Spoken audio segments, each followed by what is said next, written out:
আমার প্রিয় শ্রদ্ধাশীলা মায়েরা বোনেরা, আপনারা তো আরো দামি সম্পদ। বিশ্বনবী বলেন, আর দুনিয়া কুল্লুহা মাতা। আল্লাহ আল্লাহ আল্লাহ, বিশ্বনবীর কথার ওজন দেখেন। আর দুনিয়া কুল্লুহা মাতা ওয়া খায়রু মাতা'আদ দুনিয়াল মারআতুস সালিহা। বিশ্বনবী বলেন, দুনিয়ায় যা দেখো সব আল্লাহর দেওয়া অ্যাসেট, মানে সম্পদ। আর এত অ্যাসেটের ভিড়ে সবচাইতে শ্রেষ্ঠ সম্পদ হচ্ছে নেককার নারী। সুবহানাল্লাহ।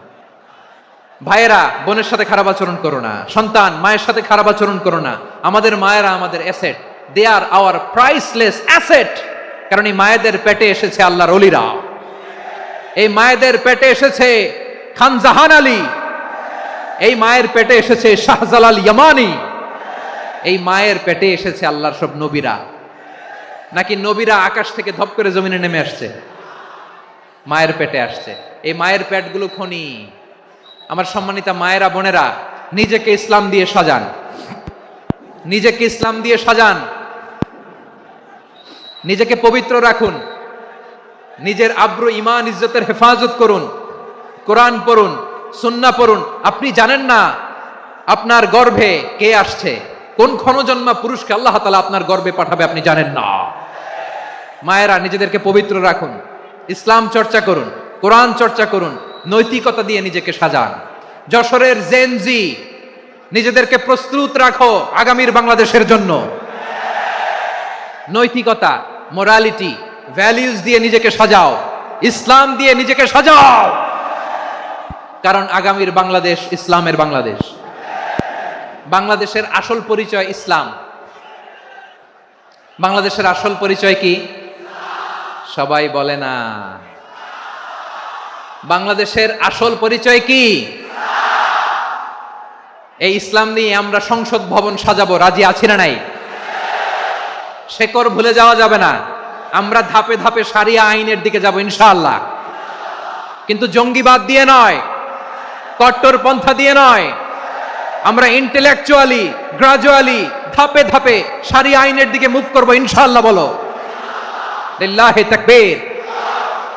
এদেশের আসল পরিচয় সবাই বলে না, আওয়াজ করে, এদেশের আসল পরিচয়।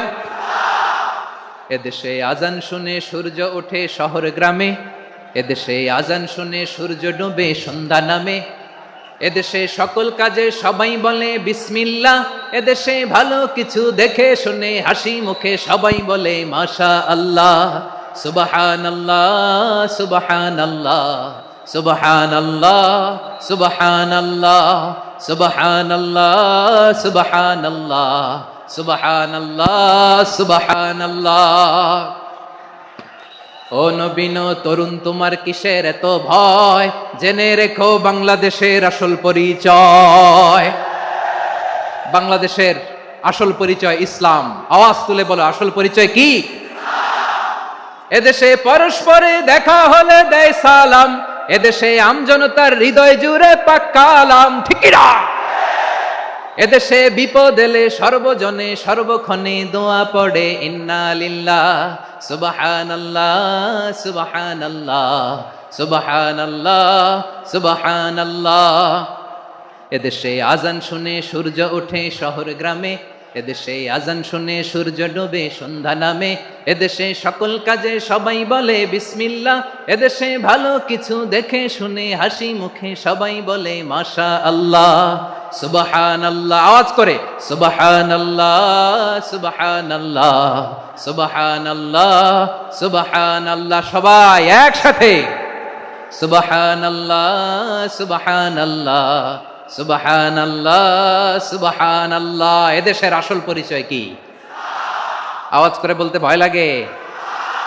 এদেশের আসল পরিচয় কি? ইসলাম দিয়ে আমাদের সংসদ ভবন চলুক, আমরা চাই কি চাই না?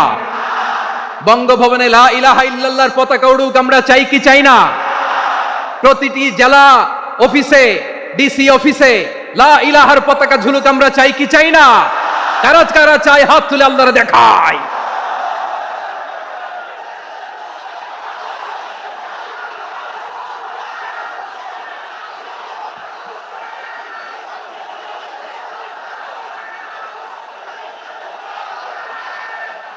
মাশাআল্লাহ মাশাআল্লাহ মাশাআল্লাহ মাশাআল্লাহ। যশোর, আওয়াজ করে বলো, ভালো মানুষ না খারাপ মানুষ? বুঝে বলছো তো? মানুষ ভালো হলে যে কত ভালো। এই মানুষকে যত্ন নিলে, মানুষকে মানুষ বানালে যে সে কি হতে পারে শুনবা? হ্যাঁ, নাকি মোনাজাত দিয়ে দিব? শুনবা? তাহলে থামতে হবে। থামো, আমি যখন বলবো থামো থামো, তাকবীরের সময় দিলে তাকবীর। থামো থামো। মানুষকে যত্ন নিলে, এই এদিকে এদিকে, ড্রোন নামায় ফেলো। হয়েছে, ড্রোনের ফুটেজ হয়ে গেছে, এবার ড্রোন নামায় ফেলো। আমার দিকে তাকাও। মানুষকে, তোমরা এদিক সেদিক তাকালে তো গুরুত্বপূর্ণ পয়েন্ট মিস হয়ে যাবে। এদিকে এদিকে, হ্যাঁ মাস, ঠিক আছে, এদিকে। মানুষকে যত্ন নিলে মানুষের মধ্যে যারা কি পটেনশিয়াল রেখেছে, আমি জাপানের দুইটা উদাহরণ দেই। জাপানের, এই এই এভাবে এভাবে হবে?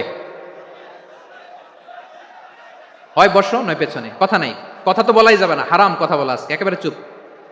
আজকের জন্য হারাম করে দিছে আমি, এই কিছু সময়ের জন্য একেবারে নিষিদ্ধ। জাপানের দুইটা উদাহরণ দেই, খেয়াল করে একটু শুনেন, বুঝবেন। আল্লাহ, 2022 সালে জাপানের সাথে জার্মানির খেলা, ফিফা ওয়ার্ল্ড কাপ 2022। এক পক্ষে জাপান, আরেক পক্ষে কোন দেশ? কথা শুনে নাই। এক পক্ষে কোন দেশ? আরেক পক্ষে? সবাই এক পক্ষে, আরেক পক্ষে। ওই খেলায় জিতেছিল জাপান, জিতেছিল 22 সালের এই ফিফা ওয়ার্ল্ড কাপে। জাপান ফুটবল খেলায় জিতে, as a part of their celebration, তারা খেলার পরে পুরো স্টেডিয়ামটারে ক্লিন করে। The fan base of Japan, লক্ষ লক্ষ মানুষ খেলা দেখতে যায়, তো এত ডাস্টবিনও তো নাই, তো যারা ডাস্টবিনে জায়গা পায় নাই, তারা এই যে চকলেটের প্যাকেট, পানির বোতল, চিপসের প্যাকেট তারা এদিকে সেদিকে রেখে দিয়েছে। জাপানের ভক্তরা, জাপানের ফলোয়াররা, as a part of their celebration, তারা খেলার পরে পুরো স্টেডিয়ামের সব ময়লা আবর্জনা ক্লিন করে তারপরে বিদায় নিয়েছে। তাদেরকে কি ক্লিন করার দায়িত্ব দেওয়া হয়েছিল? এই যশোর, জাপানের যে ছেলেরা খেলা দেখতে গেছিল, ওদেরকে কি ক্লিন করার দায়িত্ব দিছিল? তারা কি স্টেডিয়ামের পরিচ্ছন্নতা কর্মী? তাদের আকল, তাদের সিক্স সেন্স তাদেরকে বলেছে। ছোটবেলা থেকে জাপান গভর্নমেন্ট ওদেরকে এত পরিচ্ছন্নতা শেখায়, ক্লিনলিনেস অ্যাওয়ারনেস ক্যাম্পেইন করায়। ক্লাসে আমি দেখেছি, ক্লাসে নিজের বেঞ্চ নিজে মুছে, ক্লাসের মাঝখানে একটা সময় দেয়, নিজের টেবিল নিজে মুছে, নিজের ক্লাসরুমটা নিজে পরিষ্কার করে। রাস্তাঘাটে একটা ধুলা নাই, ময়লা নাই, একটা টিস্যু নাই। খেলার পরে গোটা বিশ্বকে তাক লাগিয়ে দিয়েছে। জাপানের ফ্যানরা সবার রেখে যাওয়া গার্বেজ, টিস্যু, বোতল পরিষ্কার করে তারপরে স্টেডিয়াম থেকে বিদায় নিয়েছে। আমরা কেন এমন হইতে পারলাম না? আমরা কেন এমন হইতে পারলাম না? জাপানের যারা এগুলো করছে, ওদের 3টা করে চোখ না? চোখ তো 3টা, জাপানো লাগো, জাপানো লাগো। হাত তো 4টা, কান তো 6টা।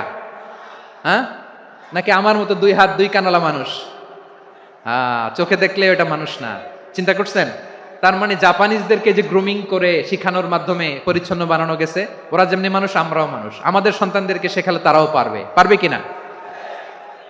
2 নম্বর উদাহরণ বলি। চট্টগ্রাম ফেনীতে যারা গিয়েছেন, মেঘনা গুমতি ব্রিজ প্রকল্প নাম শুনছেন? মেঘনা একটা ব্রিজ পার হওয়া লাগে। এই মেঘনা গুমতি, এখানে 3টা ব্রিজ, কাঁচপুর সহ, এই 3টা ব্রিজের নির্মাণ কাজ, রেনোভেশনের কাজ দেওয়া হয়েছিল জাপানের একটা কোম্পানিকে। কাকে?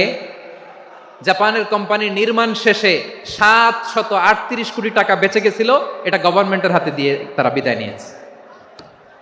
কত টাকা? 738 কোটি টাকা। যত প্রাক্কলিত ব্যয় নির্ধারণ করা হয়েছে, সব টাকা সরকার, তৎকালীন সরকার, 2019-এর সরকার, কারা ছিল তো জানেন? এই 2019-এর সরকার তাদেরকে দিয়েছে। তারা রিনোভেশন নির্মাণ শেষে 738 কোটি টাকা অতিরিক্ত বেঁচে গেছিল, এটা আবার গভর্নমেন্টের হাতে বুঝাই দিয়ে তারা বিদায় নিচ্ছে। আমরা কেন এমন হইতে পারলাম না?